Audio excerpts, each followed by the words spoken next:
This video is owned and produced by Hello Kinetic, a channel to practice listening and reading English every day. Learn English through real books. Expand your vocabulary and be good at English. Chapter 2. It was the week after Thanksgiving when I saw him again. The stores along Hollywood Boulevard were already beginning to fill up with overpriced Christmas junk, and the daily papers were beginning to scream about how terrible it would be if you didn't get your Christmas shopping done early. It would be terrible anyway, it always is. It was about 3 blocks from my office building that I saw a cop car double parked and the 2 buttons in it staring at something over by a shop window on the sidewalk. The something was Terry Lennox, or what was left of him, and that little was not too attractive. He was leaning against a store front. He had to lean against something. His shirt was dirty and open at the neck and partly outside his jacket and partly not. He hadn't shaved for 4 or 5 days. His nose was pinched. His skin was so pale that the long thin scars hardly showed. And his eyes were like holes poked in a snowbank. It was pretty obvious that the buttons in the prowl car were about ready to drop the hook on him, so I went over there fast and took hold of his arm. "Straighten up and walk," I said, putting on the tough. I winked at him from the side. "Can you make it? Are you stinko?" He looked me over vaguely and then smiled his little one-sided smile. "I have been," he breathed. "Right now I guess I'm just a little empty." "Okay, but make with the feet. You're halfway into the drunk tank already." He made the effort and let me walk him through the sidewalk loafers to the edge of the curb.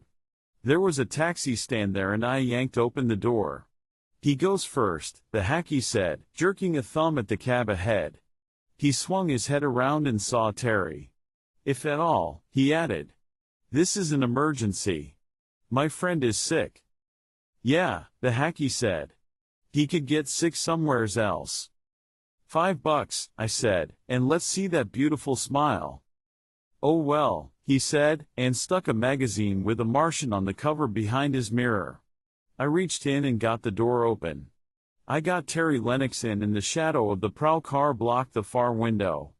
A gray-haired cop got out and came over. I went around the taxi and met him. "Just a minute, Mac. What have we got here? Is the gentleman in the soiled laundry a real close friend of yours?"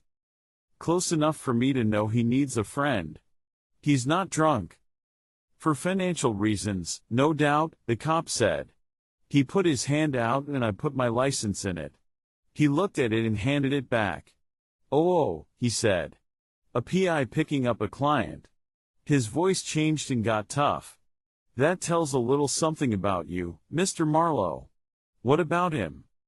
"His name's Terry Lennox. He works in pictures." "That's nice." He leaned into the taxi and stared at Terry back in the corner. "I'd say he didn't work too lately. I'd say he didn't sleep indoors too lately. I'd even say he was a vag and so maybe we ought to take him in." "Your arrest record can't be that low," I said. "Not in Hollywood." He was still looking in at Terry. "What's your friend's name, buddy?" "Philip Marlowe," Terry said slowly. "He lives on Yucca Avenue, Laurel Canyon." The cop pulled his head out of the window space. He turned and made a gesture with his hand. "You could have just told him." "I could have, but I didn't." He stared at me for a second or two. "I'll buy it this time," he said. "But get him off the street." He got into the police car and the police car went away. I got into the taxi and we went the 3 odd blocks to my parking lot and shifted to my car. I held out the 5 spot to the hacky. He gave me a stiff look and shook his head. "Just what's on the meter, Jack, or an even buck if you feel like it. I've been down and out myself. In Frisco. Nobody picked me up and no taxi either. There's one stony-hearted town."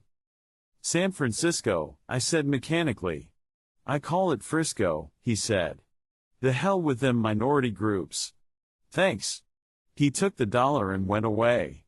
We went to a drive-in where they made hamburgers that didn't taste like something the dog wouldn't eat. I fed Terry Lennox a couple and a bottle of beer and drove him home. The steps were still tough on him, but he grinned and panted and made the climb. An hour later he was shaved and bathed and he looked human again. We sat down over a couple of very mild drinks. "Lucky you remembered my name," I said. "I made a point of it," he said. "I looked you up too. Could I do less? So why not give me a ring? I live here all the time. I have an office as well. Why should I bother you? Looks like you had to bother somebody. Looks like you don't have many friends." "Oh, I have friends," he said, "of a sort." He turned his glass on the tabletop. "Asking for help doesn't come easy, especially when it's all your own fault." He looked up with a tired smile.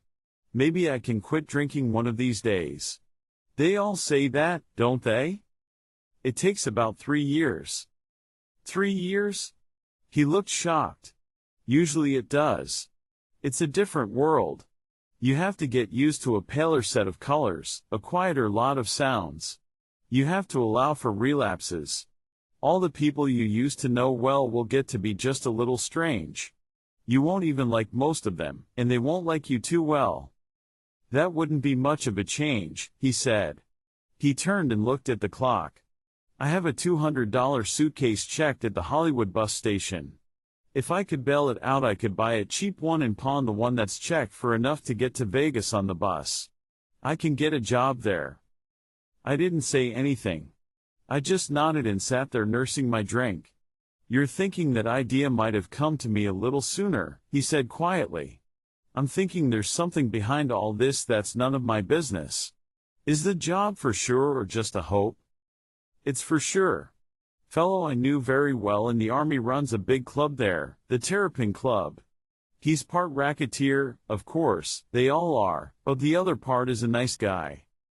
I can manage the bus fare and something over. But I'd just as soon it bought something that would stay bought for a while. Better talk to him on the phone."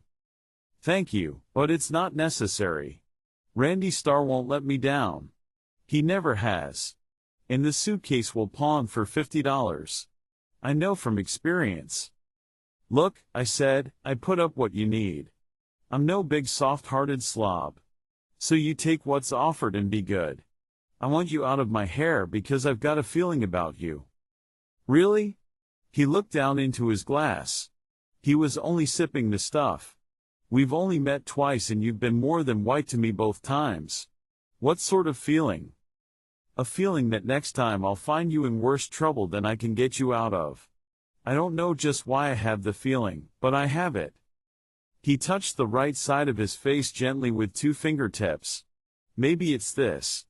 It does make me look a little sinister, I suppose. But it's an honorable wound, or anyhow the result of one. It's not that. That doesn't bother me at all.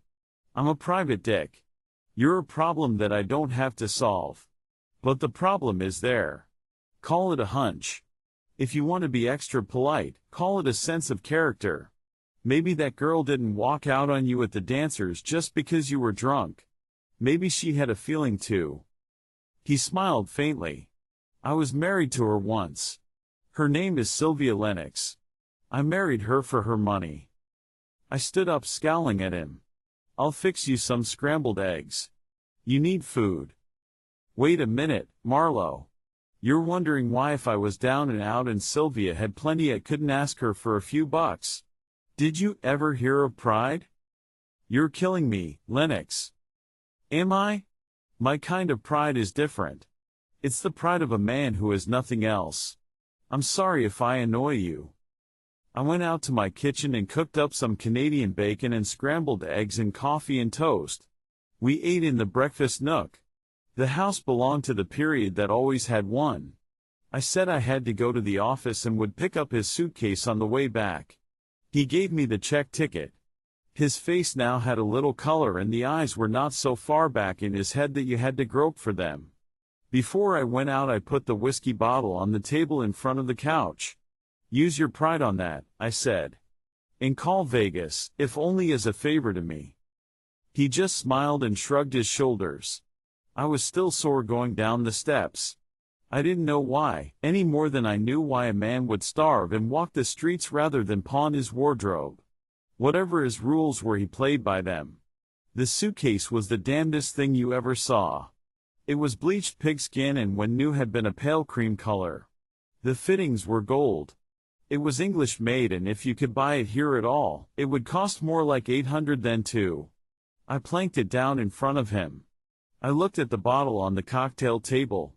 He hadn't touched it. He was as sober as I was.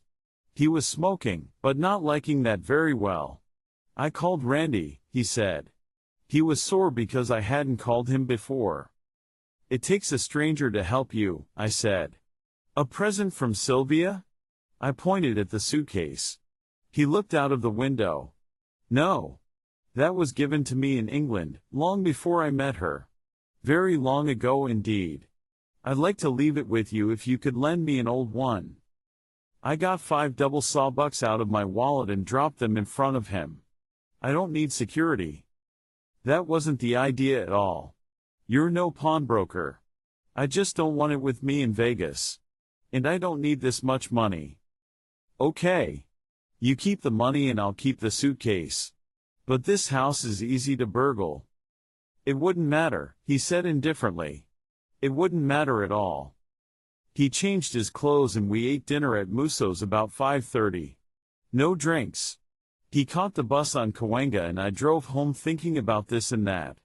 His empty suitcase was on my bed where he had unpacked it and put his stuff in a lightweight job of mine. His had a gold key which was in one of the locks. I locked the suitcase up empty and tied the key to the handle and put it on the high shelf in my clothes closet. It didn't feel quite empty, but what was in it was no business of mine. It was a quiet night and the house seemed emptier than usual. I set out the chessmen and played a French defense. Against Steinitz. He beat me in 44 moves, but I had him sweating a couple of times. The phone rang at 9:30 and the voice that spoke was one I had heard before. Is this Mr. Philip Marlowe? Yeah.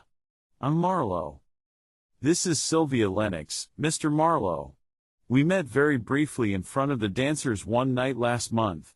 I heard afterwards that you had been kind enough to see that Terry got home. I did that. I suppose you know that we are not married anymore, but I've been a little worried about him. He gave up the apartment he had in Westwood and nobody seems to know where he is. I noticed how worried you were the night we met. Look, Mr. Marlowe, I've been married to the man. I'm not very sympathetic to drunks. Perhaps I was a little unfeeling and perhaps I had something rather important to do. You're a private detective and this can be put on a professional basis, if you prefer it.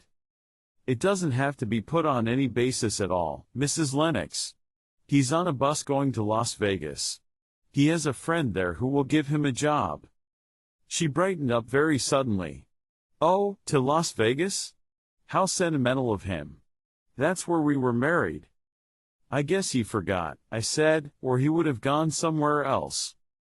Instead of hanging up on me, she laughed. It was a cute little laugh. Are you always as rude as this to your clients? You're not a client, Mrs. Lennox. I might be someday. Who knows? Let's say to your lady friends, then. Same answer. The guy was down and out, starving, dirty, without a bean. You could have found him if it had been worth your time. He didn't want anything from you then and he probably doesn't want anything from you now.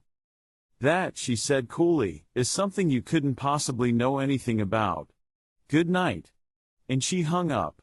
She was dead right, of course, and I was dead wrong. But I didn't feel wrong. I just felt sore. If she had called up half an hour earlier I might have been sore enough to beat the hell out of Steinitz, except that he had been dead for 50 years and the chess game was out of a book.